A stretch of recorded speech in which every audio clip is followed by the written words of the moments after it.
Hello everyone, we're back for another Skeebius video. I was telling myself I was gonna upload today because we gotta have some kind of thing going on. That's why it's being the second video. Stay tuned. So today I was gonna tell a story about a childhood friend that I had. And this childhood friend in particular was kind of like my best friend. So I don't know, it's like I'd go over to his house pretty much every day. I'd raid his fridge, really obnoxious things. But I used to live over in Singapore, which is kind of a weird thing. So when I lived in Singapore, it was very like the area that I lived in was really tight knit because I mean the whole of Singapore is like tightly knit. I don't know if you know much about it. It was really cool. But I moved to England when I was 10. So yeah, so in Singapore, basically the school I was at, um everyone was pretty close, but the class sizes were actually really small. If you had someone like on an apartment with you, you probably or like on a floor with you, then or just any neighbors whatsoever, you'd probably get really close to them. And by lucky chance, one of our neighbors was a boy that I was at school with. So what ended up happening is we came pretty close over time, stayed in contact, and whatnot. I don't know. And it was annoying because I was really close to this dude, and it was kind of like the dude was Malay. He was Malaysian, but you get a lot of Malays in Singapore because Singapore is like just south of there. Uh, anyways, I prefer England to Singapore personally. I don't know. It wasn't much of a difference because my parents, well, my mum's Russian, but my dad's English, so that's why I picked up the accent. And basically, when I came to England, I kind of lost contact with him. His parents were kind of rough though, like just kind of the way they treat him. They were very strict on him and they wanted him to be like properly kind of, you will do this, you will go into this, blah blah blah. And it was just like, okay, pretty normal. No, they were having him do crazy stuff, but I don't know. He was a he was a guy that was, when you can just tell that someone's going to do well. He's one of those. He is one of those people.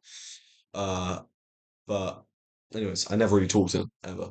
And then every now and then I stay in contact with the the Singapore news, and just so I can know what's going on. I don't know because Singapore's not that large. It's kind of easy for me to stay in contact. And also, on Apple, how you have the news on Apple and you subscribe to all the things, and Singapore's on there.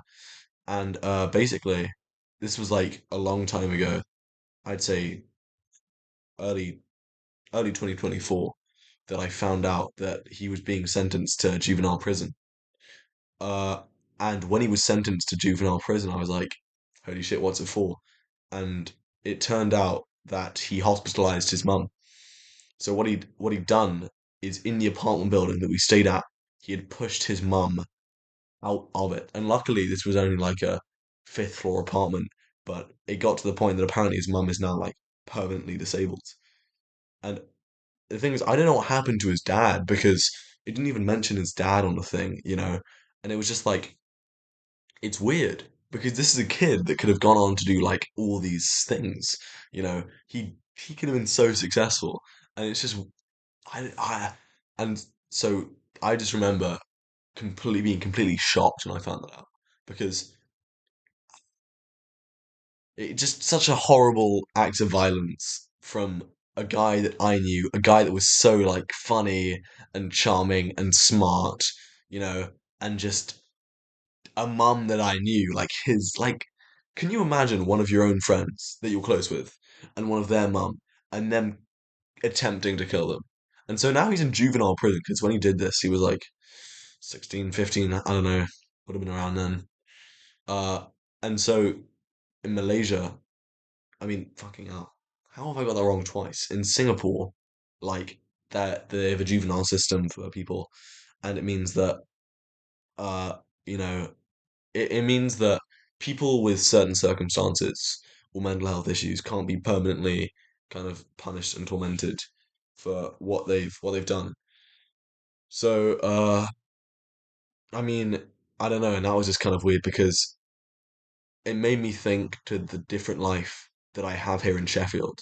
It's like I just I how lucky am I to live the life that I have, you know? Uh so yeah, I don't know. I thought that would be a fun little story time, a bit of a switch it up, like you guys get to know me, that kind of stuff.